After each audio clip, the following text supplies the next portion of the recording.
Good morning and welcome to test week. So this week what I'm going to do over the week is try to do a couple of different sorts of tests to see where I am at the moment. So if you're doing fitness training and you want to improve, you've got to find out where you are, so you need a baseline.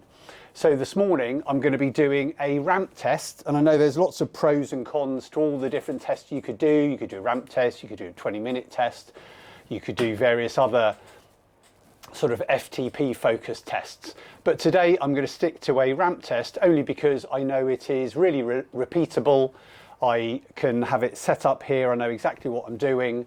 And with a ramp test, you don't need to be sort of experienced at doing a test. With some tests, like 20-minute tests, if you do a 20-minute test, you do need to be quite experienced at doing them to know exactly what sort of pace to set and where to aim it and how hard to go. Whereas with a ramp test, you just keep going until you can't do any more. And I'm not expecting great things today because it is January and I have been ill over Christmas, and I know I'm below where I was a couple of months ago. But it's a good place to sort of start and to see where I am. So the ramp test I'm doing is the one on Trainer Road, which is what I use a lot of the time for most of my training. And I will be doing most of my tests indoors because I know indoors you can keep the variables, exactly the same. I've got my setup here. I don't change anything from week to week. This bike stays on the trainer. So I know I'm going to be getting, hopefully, sort of fair tests every time I do it. Hopefully also this week I am going to be trying to do some critical power tests, and they're different to ramp tests or FTP tests because with critical power, it can get very complicated the more you go into it, but basically it's your sort of power at different time zones, maybe 1 minute, 5 minute, 12 minute, you could do 20 minutes, and it gives you a sort of power curve, and from that power curve you get a much sort of better picture of where your fitness is over a broader category, a broader range of fitness than just FTP tests or ramp tests. And you end up with a critical power, which it's like FTP, it's a little bit different, but it's your sort of baseline power, and anything above that is then digging into your sort of VO2 reserves and then anaerobic and things like that. So it's a very good way of judging your sort of aerobic capabilities or getting that critical power that you could ride at for extended periods. And you can also get an FTP estimate from that too. So what I'm hoping to do is get a variety of tests done, and then we can see maybe an average, maybe also using the AI on Trainer Road. It gives you an estimate of your power. And at the moment, they've estimated about 250 watts, 250 watts, which I think is, for doing workouts, it's probably okay, but could I hold that power for an hour? No, I don't think I could. Maybe half an hour or so, I don't know. So one of the things I might be trying to do is, whatever my FTP might be, trying to see how long I can hold it for. Anyway, enough talking. Let's get on with the ramp test.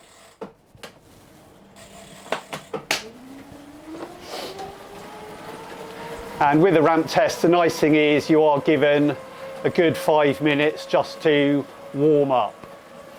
So that's what I'm going to be doing, because the garage at the moment is pretty cold. It's about 2 or 3 degrees outside, and it's not a lot warmer in here, to be honest.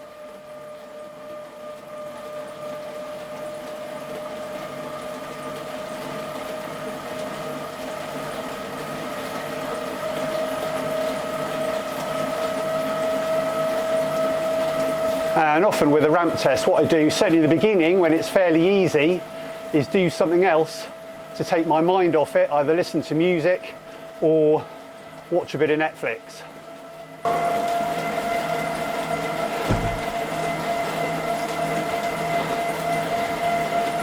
Eight minutes in.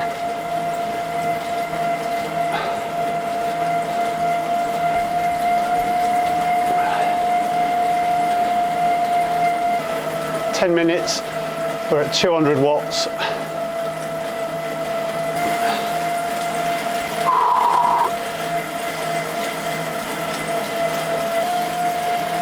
Okay, so just hitting threshold now, or what roughly is threshold.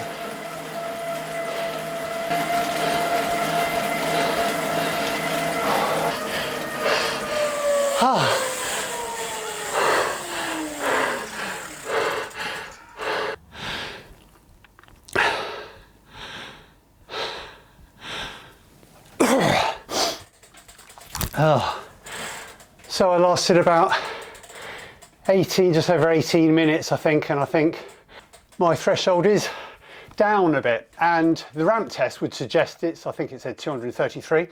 I'll put it on the screen now,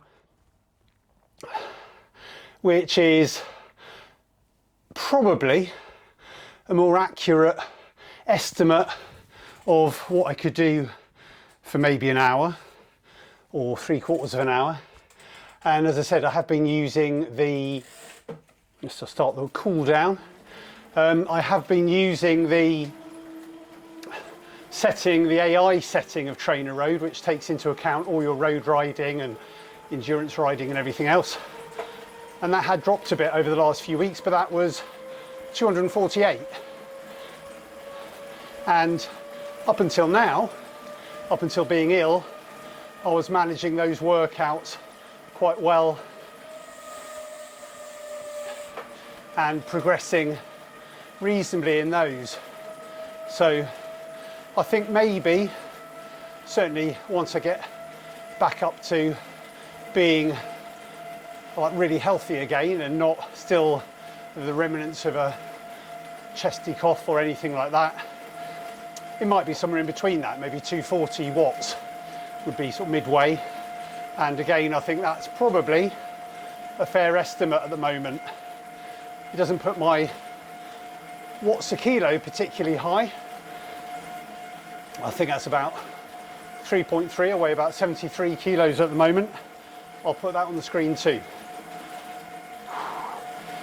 But it's a good place to start. And at least with a ramp test, I know I could do a ramp test every couple of months. And being on here, exactly the same test, same bike, same everything, it should give me a good indication, even if it's not a really true picture of your FTP, it probably gives me a good estimate of what my FTP is. And as I said, if I manage to do some other training this week or other critical power tests this week, that again should give me a good indication of whether the FTP is correct and whether I need to work on particular areas, like maybe 1 minute power or things like that. Also, one thing to bear in mind is I haven't really had a couple of good rest days before this. I have just been riding. I rode on Friday. No, I didn't. I walked on Friday. Rode quite hard on Thursday. Did an interval session. Did a long walk on Friday, which I don't normally do. So that made my legs ache. And then I did an endurance ride on the turbo yesterday to zone 2, but that was an hour and a half. So my legs aren't really fresh. But then I quite like that.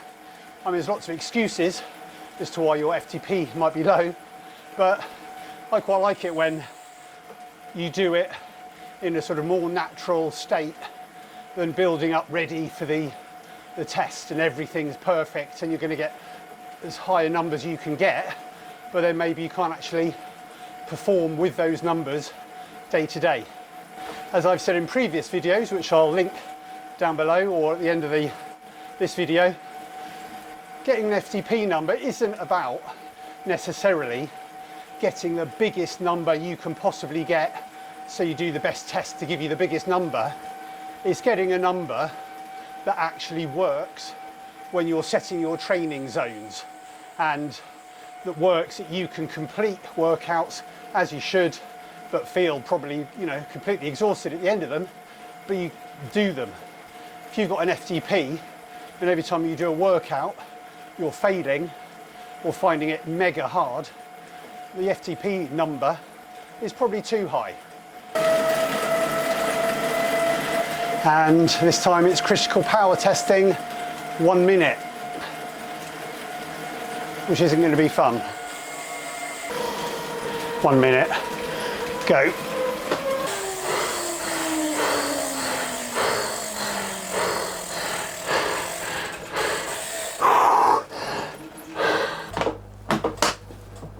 Okay, so here we are for day 2 of testing, and it's the day after my ramp test, and yes, my legs do still ache.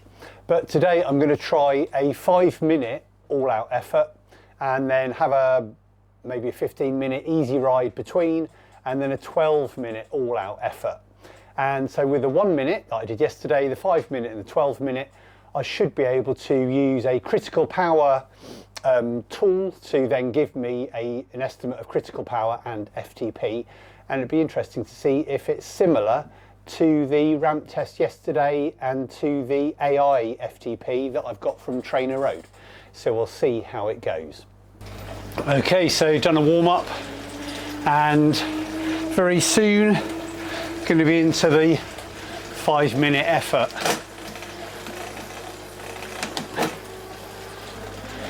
And if you're enjoying this content, don't forget to click that like button, and if you haven't subscribed, click subscribe too. That would really help the channel grow. Right, I've done a 5-minute effort and it wasn't great. Probably my power from 5 minutes from yesterday was better than it is today. So we can always sort of take an average or see. But next up is the longer effort, which is probably going to be just as bad.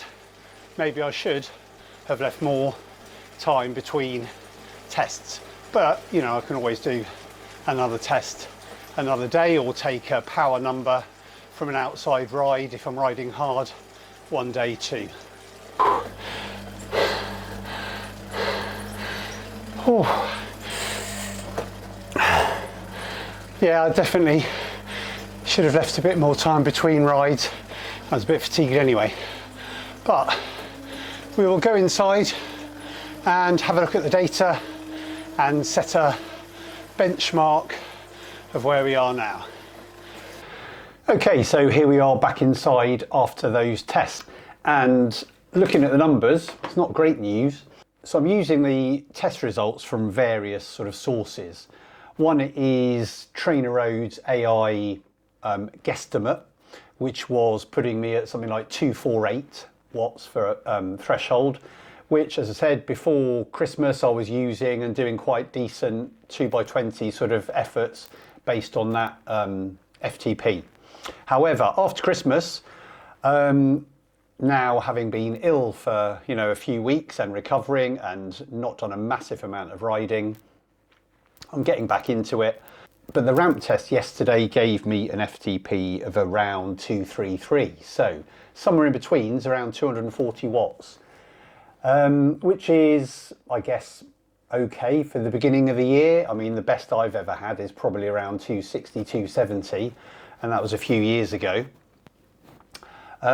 So using the other data, the critical power data, as in shorter intervals but more frequent sort of testing, which you can see on the screen now, I'm using High North's critical power calculator. So I did a 1 minute test, which was 60 seconds and around 414 watts, which is pretty low really. Not very impressive at all. So I probably need to work on my 1 minute power and that sort of time frame. 5 minutes was around 282 today, or I think it was slightly lower than that, but then yesterday on the ramp test I got 282 for that 5 minutes, so that's pretty good, or reasonable.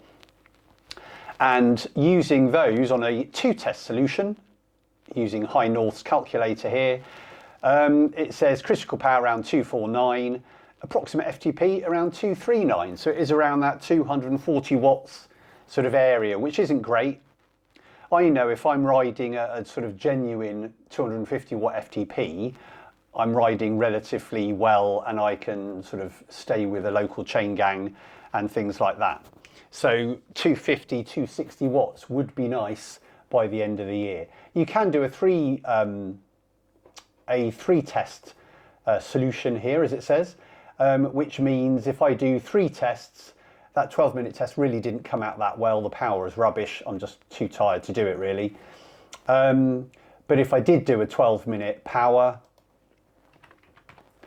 maybe my 12-minute powers should be around 260 watts. That would give me again an approximate FTP of 237 watts. And goodness to fit, 100, that means the figures are very sort of reasonable and well-paced sort of efforts. But that's if I did get that 260 watts, which I might be able to. It certainly depends whether I'm fit or not, but that's why for the moment I've stuck with that. Using the ramp test yesterday, using TrainerRoad's AI, I'm going to plump for around 240 watts. So altogether, they're my sort of fitness stats at the moment. I'm about 73 kilos, which I'll put on the screen.